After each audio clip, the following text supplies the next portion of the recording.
Bismillahirrahmanirrahim. Tanggal 29 bulan Rajab, berarti bulan terakhir. Di bulan Rajab dilanjutkan dengan bulan Sya'ban. Habis bulan Sya'ban Ramadan. Cepet ya. Tapi mungkin pertemuan kita sekali lagi untuk taklim rutin ya. Oleh karenanya insya Allah sedikit akan saya bahas masalah puasa. Namun dikarenakan masih bulan Rajab, tafa'ulan kita ingin mendapatkan keberkahan di bulan Rajab, sedikit menceritakan tentang Isra wal Mi'rajnya Kanjeng Nabi kita Muhammad sallallahu alaihi wasallam ya. Isra Mi'raj ini sudah termaktub dalam Al-Quran surat Al-Isra ayat 1. Subhanalladzi asra bi abdihi lailan minal masjidil harami ilal masjidil aqsa alladzi barakna haulahu linuriyahu min ayatina innahu huwas samiul basir. Itu dalil bahwa Rasulullah Isra Mi'raj. Kita harus yakin ya. Apa sih namanya Isra ya. Diperjalankannya Kanjeng Nabi Muhammad sallallahu alaihi wasallam dari Mekah ke Masjidil Aqsa di Palestina. Dari Masjidil Haram yang ada di Mekah ke Masjidil Aqsa yang ada di Palestina. Nah itu tuh perjalanan. Itu namanya Isra. Kalau Mi'raj dari Masjidil Aqsa yang ada di Palestina naik ke atas langit. Langit pertama, langit kedua, sampai langit ketujuh, bahkan tembus langsung ke Sidratul Muntaha. Itu namanya Mi'raj. Ya. Rasul nggak sendiri, tapi ditemani oleh malaikat Jibril dan Mikail. Ya.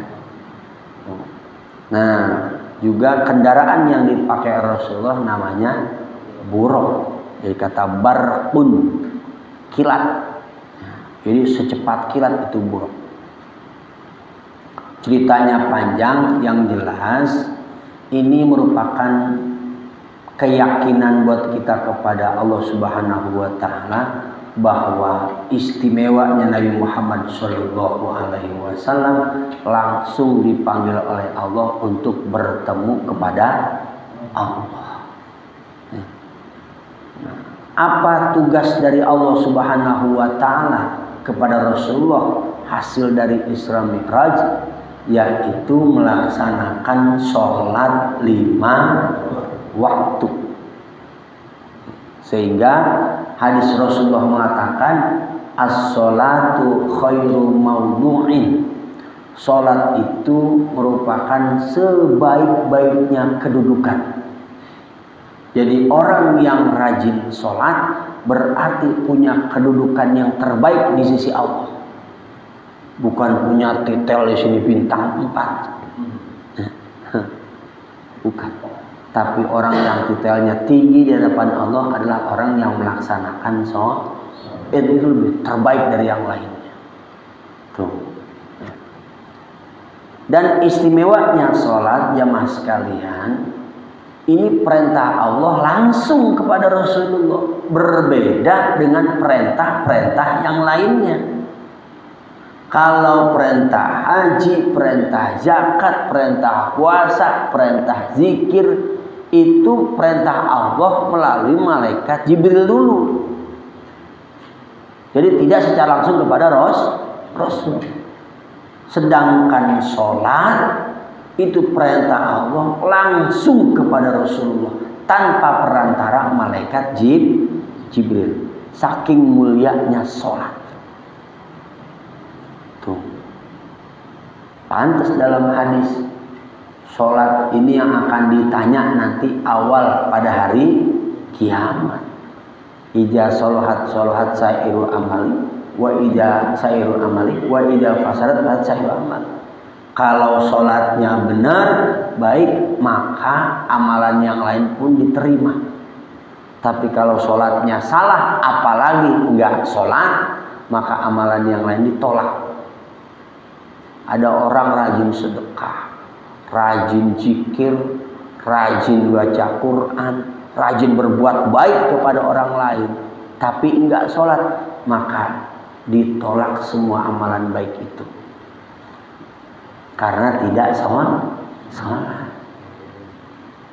Itu penting. Jangan ditinggalin sholat ya. Sesibuk apapun kita, prioritaskan sholat. Biar sempurna hidup kita di sisi Allah Subhanahu wa Ta'ala. Itulah orang yang berarti dan punya arti di hadapan Allah. Kalau orang udah nggak sholat, bukan disebut orang lagi. Apa disebutnya? Binatang. Bahkan bisa lebih parah dari binatang.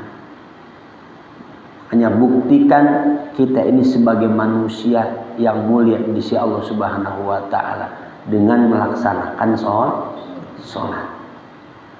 Tuh ya. Kemudian Rasulullah Shallallahu Alaihi Wasallam ketika sampai di Sidratul Muntaha, naik ke atas lagi bertemu dengan Allah, Rasul mengucapkan kalimat at-tahiyyatul mubarakatus sholawatut thayyibatul. Lalu kemudian Allah menjawabnya, assalamu alaika ayyuhan nabiyyu wa rahmatullahi wa barakatuh. Nah, kata Rasul, ya Allah, jangan buat saya aja kau berikan keselamatan dan keberkahan, tapi berikan buat orang-orang yang soleh. Kemudian Rasul diperintahin lagi, assalamu alaina wa ala ibadillahis sholihin. Itu malaikat yang di langit melihat Rasul berdialog dengan Allah, takjub, ya, mengajibkan dengan mengucapkan kalimat asyhadu alla ilaha illallah wa asyhadu anna muhammadar rasulullah. Yang alhamdulillah itu adalah salah satu bacaan yang wajib di dalam melaksanakan sholat, disebut tasyahud akhir.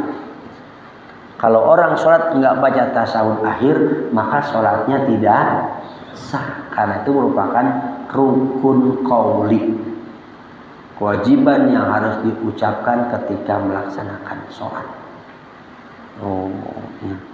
Namun istimewa di dalam hadis Targhib wa Tarhib jilid 2, Rasul ketika menjelang sampai ke Sidratul Muntaha, masih bersama Jibril, sebelum sampai Sidratul Muntaha, di atas langit ke-7, melihat seorang laki-laki, yang laki-laki ini mughayyabun binuril arsy. Ini laki-laki dikelilingi, dipenuhi oleh arasnya Allah, cahaya yang sangat indah. Saking mulia-mulianya ini orang, Allah muliain, diam di aras, dikelilingi cahaya aras. Rasul nanya sama Jibril, wahai Jibril, man huwa, itu siapa? Mulia amat itu orang. Apakah golongan dari malaikat atau golongan dari para nabi? Kata Jibril, wahai Rasulullah, itu orang mulianya di sisi Allah bukan golongan dari para malaikat, bukan juga golongan dari para nabi, melainkan itu adalah umatmu wahai Rasulullah Sallallahu Alaihi Wasallam, yang ketika di dunianya dia mengamalkan 3 perkara. Nah, ini kita amalin nih. Biar apa? Biar kitanya hidup masih di atas bumi, tapi cahaya kita sudah naik ke atas langit. Keren kan Pak ya? Pak Ja'far masih di bumi ini di Al-Huda, tapi cahayanya sudah tembus ke aras. Kan dahsyat itu. Subhanallah. Kita ngelihat orang jalan bercahaya aja keren kan ya? Nggak tahu bawa lampu belakangnya di sini. Keindahan kalau orang diberikan cahaya ke dalam. Makanya para wali-wali kalau dipoto suka di belakang kasih cahaya kan, foto-fotonya. Biar kelihatan indah. Ini asli cahaya arasnya Allah. Orangnya mungkin masih di bumi, tapi cahayanya sudah tembus ke arasnya Allah. Asluha sabitun wa far'uha fis sama. Dahsyat ini. Nah, kita pengen nggak? Pengen. Biarin mungkin di bumi biasa aja dilihatin orang, tapi ternyata malaikat kaget ada cahaya menjulang terus naik ke aras, mengelilingi arah cahaya tersebut. Siapa orang itu? Apa amalannya? Nah, amalannya yaitu 3. Pertama, kata Jibril, lisanuhu rotbun bin zikrillah. Lisan orang tersebut selalu basah dipakai zikir kepada Allah, bukan dipakai ngomongin orang, bukan pakai ngegosip. Kalau orang suka ngomongin kejelekan orang lain, nanti di akhirat mulutnya bau busuk. Na'udzubillahi min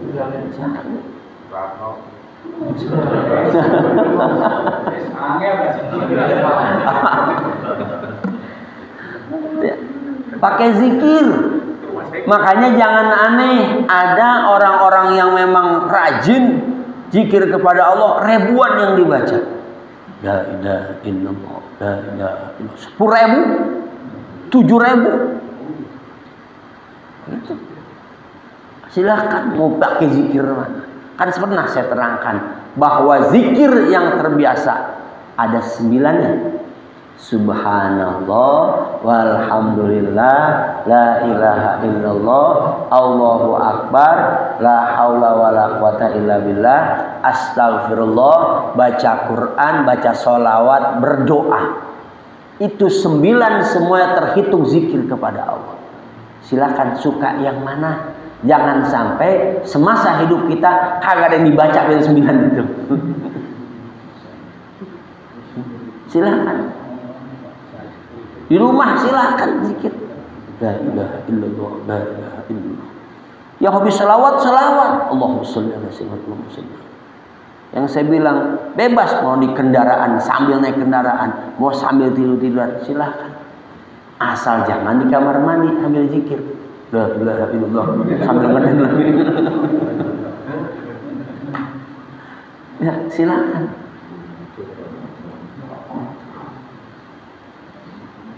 Orang kita suruh berhubungan sama istri pun sebelumnya kudu zikir dulu, biar setan tidak ikut campur dengan hubungan kita sama istri kita. Jangan langsung bak sama istri kita. Ya, tuh zikir bahasa lisan kita. Pak Ustadz, bagaimana saya zikir lisan doang tapi hati belum sampai? Nggak jadi masalah, nggak apa-apa. Awal, ya. Awal dari zikir lisan dulu, nanti akan tembus ke hati. Ya. Setidaknya lisan kita sudah terjaga dari perbuatan-perbuatan yang tidak baik, ucapan-ucapan yang dilarang sama Allah, kejaga dari ucapan zikir kita. Begitu. Apalagi besok bulan Ramadan, banyakin baca Quran. Yang gak bisa mah zikir paling pojok yang tasbih. Tuh tasbih India ada gede-gede tuh. Yo bulat.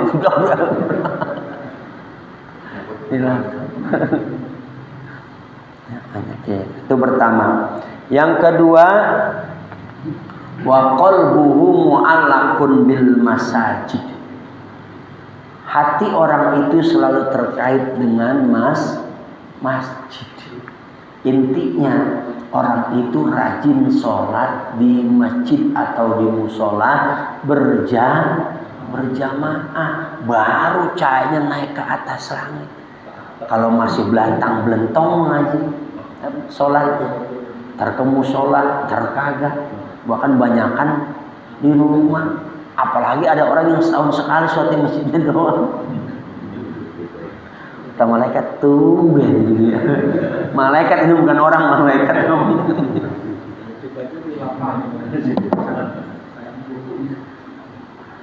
Ya, Masya Allah. Ya. Rajinin datang ke musola ini. Terus jangan nunggu ajan apa? Ini di sini Al-Huda nunggu ajan mulu nih. Ya, nunggu komat lagi. Parah lagi nih. Orang saya datang ke sini karena sepi baik. Kata kira saya awal-awal, awal kali. Lah, berapa kali saya ngaji begini-gini baik. Sepi baik. Ustaz dulu datang. Jamaah komat. Padahal sudah diterangkan ketika orang datangnya sebelum azan dan dia sudah punya wudu, datang ke musola ke masjid, maka cahayanya seperti cahaya matahari. Kalau datangnya udah azan dan dia sudah punya wudu, datang ke musola atau ke masjid, cahayanya seperti bulan. Kalau yang belakangan pas azan belum apa-apa di rumah masih, tapi nggak ketinggalan berjamaahnya cahaya bintang. Ini kalau yang masuk cahaya apaan tahu? Ya, pengen mah bercahaya di sisi Allah Subhanahu wa taala, dimuliain di hadapan Allah, tapi ikhtiar kita, kesungguhan kita dalam sholat masih nunggu qomat baik. Ya. Kudu ingat umur, Pak. Ya, Pak ya. Kudu ingat umur. Rambut udah putih. Bukan rambut doang, kumis juga gitu putih. Berarti masa hidup kita tinggal sebentar lagi. Ayo, jangan sampai kita nyesel. Karena nanti di akhirat mah kalau kita udah meninggal, nggak usah ibadah lagi udah. Cuma sekarang doang di dunia. Sekarang doang, Pak. Nanti udah meninggal mah nggak usah ibadah lagi, nggak usah ngaji lagi. Dan saya juga nggak mau ngajarin. Udah meninggal, gue Ustaz saya mau ngaji agak saya terima.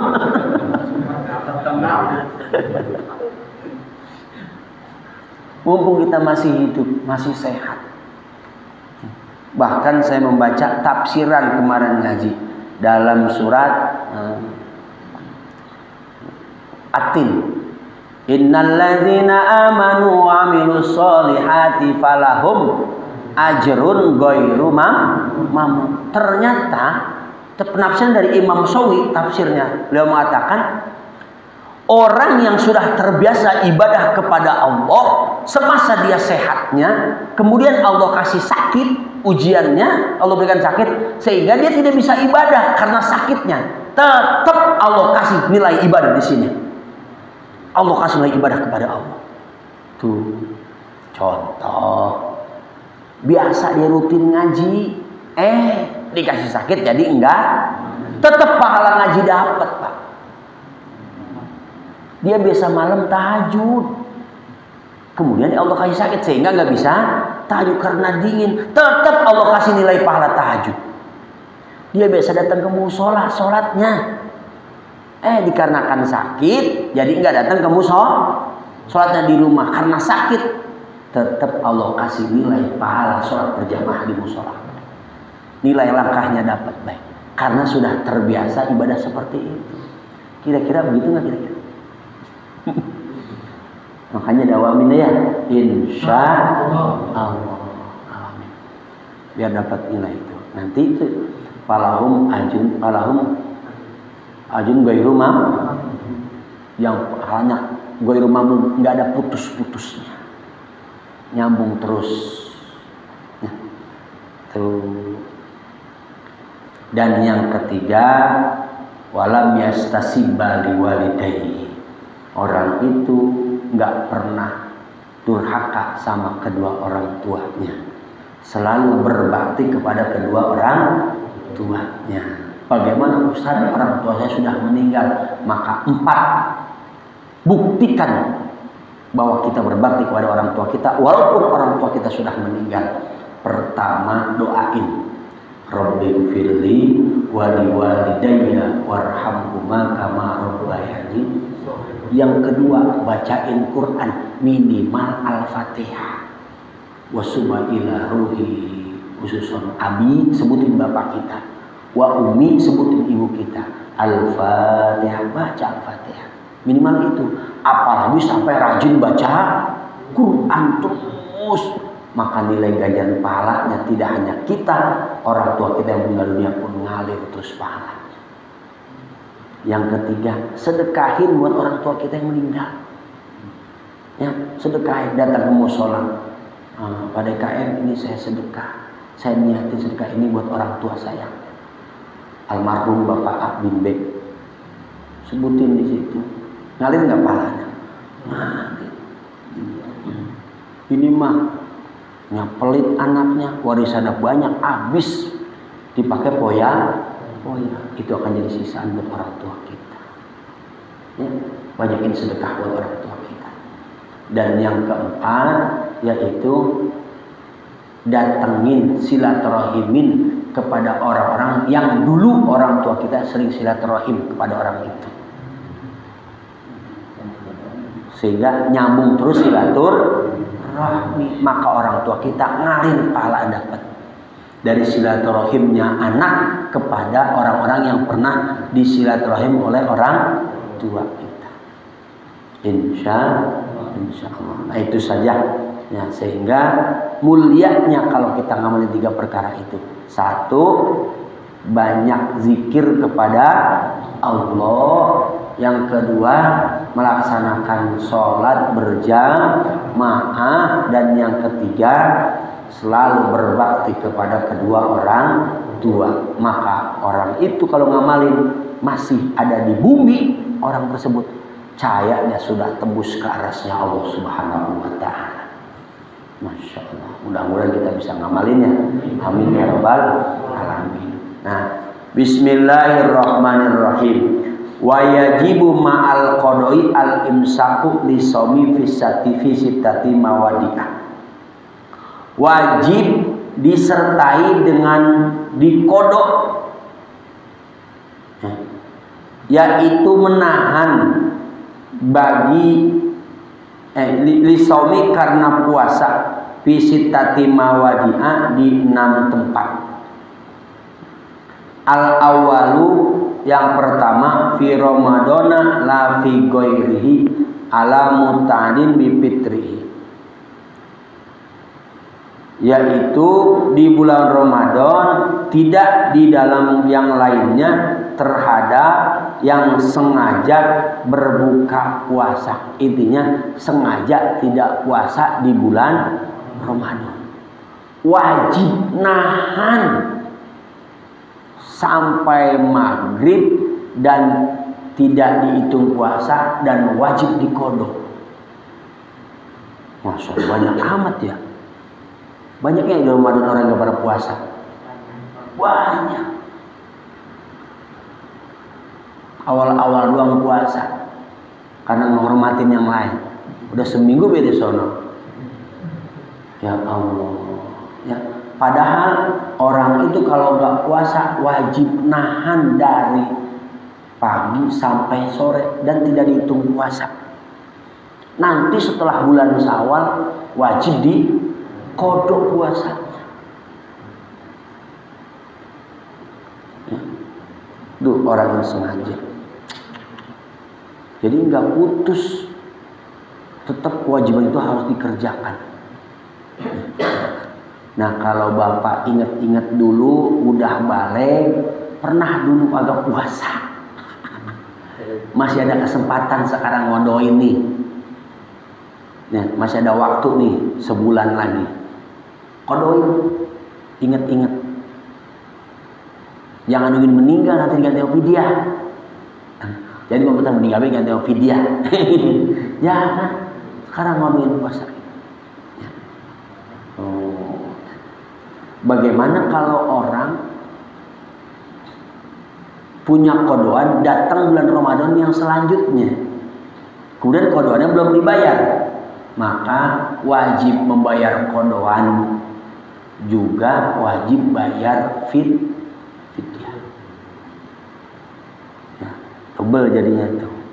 Ya, double. Itu yang pertama. Yang kedua, wasani ala tarikin niyah lailan fil fardi. Yang kedua yaitu meninggalkan niat di waktu malam di dalam puasa fardu. Oleh karenanya nanti di sini kalau di malam pertama niatnya 2 kali. Ya, niat sebulan dan niat setiap malam. Gimana niat sebulan? Nawaitu soma syahri ramadhana kullihi. Saya niat puasa bulan Ramadan sepenuhnya bulan Ramadan. Selama sebulan penuh. Boleh bahasa itu. Silakan. Baru lanjutin. Nawaitu soma godin an adai fardhi syahr ramadhana haji sanati lillahi. Saya niat puasa esok hari di bulan Ramadan tahun ini perlu karena Allah Ta'ala. Nah besok normal setiap hari. Seandainya lupa nggak niat, insya Allah di malam pertama kita sudah niat sebulan penuh, maka ada tambelan di situ. Begitu Pak. Ya. Ini bagi para imam yang pertama di malam Ramadan yang pertama kudu tahu nih. Ya jadwalin tuh. Imam pertama bilangin, imam malam pertama niatnya 2 kali. Soalnya kadang masyarakat nggak tahu Pak. Mending kalau orang tiap malam sholat taraweh mah pasti niat ya, niat habis sholat taraweh. Yang khawatir orang kurang kerja, nggak taraweh dia, capek tidur be, bangun-bangun sahur lupa niat lagi. Pas habis subuh, astagfirullahaladzim, iya belum niat lagi malamnya. Sahur pun makan baik. Nggak ada tuh hati kereteng bahwa dia mau puasa besok Ramadan. Udah, maka wajib nahan dari mulai subuh sampai maghrib, tapi tidak dihitung puasa. Nanti setelah bulan Syawal wajib qodoin. Bagaimana kalau dia makan dosa? Udah enggak puasa, makan bebas dosa makan. Nah, di sini hukumnya wajib nah. Makanya banyak orang yang nggak paham. Yang ketiga, nah ini dikira malam. Awal malamnya kapan? Maghrib. Jadi kalau habis maghrib pun kita niat puasa sah. Ya. Sampai menjelang datangnya waktu subuh. Lagi sahur juga sah. Habis taraweh sah. Bagaimana kalau niat ketika di dalam sholat? Lagi sholat Allahu Akbar, Bismillahirrahmanirrahim, Alhamdulillah. Pas dalam hati saya niat puasa besok Allah Ta'ala. Sah nggak? Jawabannya sah. Walaupun niatnya ketika di dalam sholat. Sah baik. Silakan.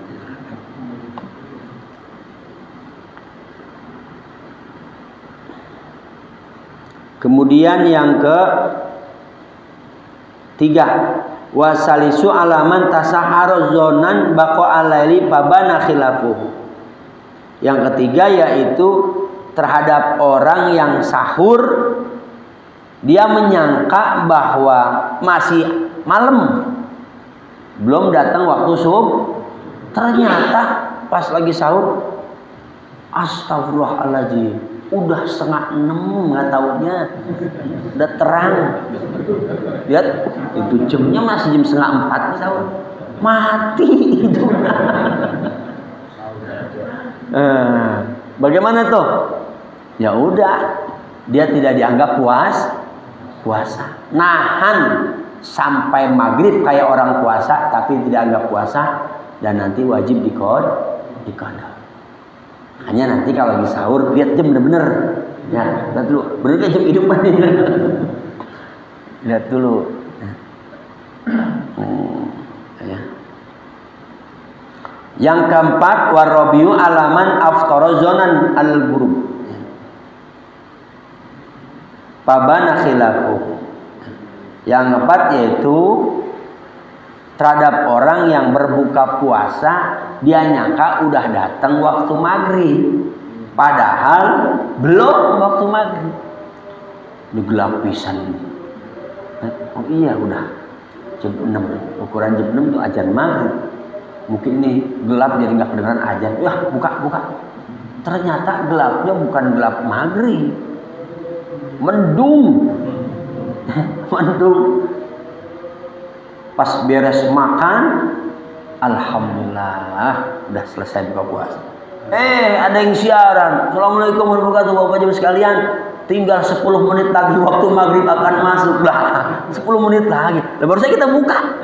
Nah, maka tinggal 1 lagi wajib nahan, puasanya tidak dihitung, nanti wajib diqadha. Oleh karenanya kalau buka puasa lihat-lihat dulu yang jelas. Ya. Di TV azan belum, dengerin di musola di masjid azan belum. Cuma penyakitnya kadang-kadang yang azan di masjid dia buka dulu, beres buka lama baru azan. Orang di rumah nungguin sian lama banget azannya, nggak tahu dia udah kenyang di masjid. Oleh karena ini kalau di sini kalau mau azan minum dulu ya, batalin baru azan. Jangan ikutin makan dulu. Makan dulu santai, apa ngerokok sebatang dulu mah. Wah, itu maaf. Minum batalin baru azan sehingga orang yang di rumah kadang-kadang ada yang lagi nungguin azan. Terus bilangin anak-anak kalau lagi bulan Ramadan 5:30 jangan main bedug. Ya, kita pasang orang, udah bedug nih, udah bedug. Ya, bilangin. Yang kelima, wal khamisu alaman ban lahu yaumun sulasin Sya'ban annahu min Ramadan. Ya. Yang kelima bahwa orang tersebut meyakini ya jelas bahwa itu hari yang ke-30 bulan Sya'ban. Ya.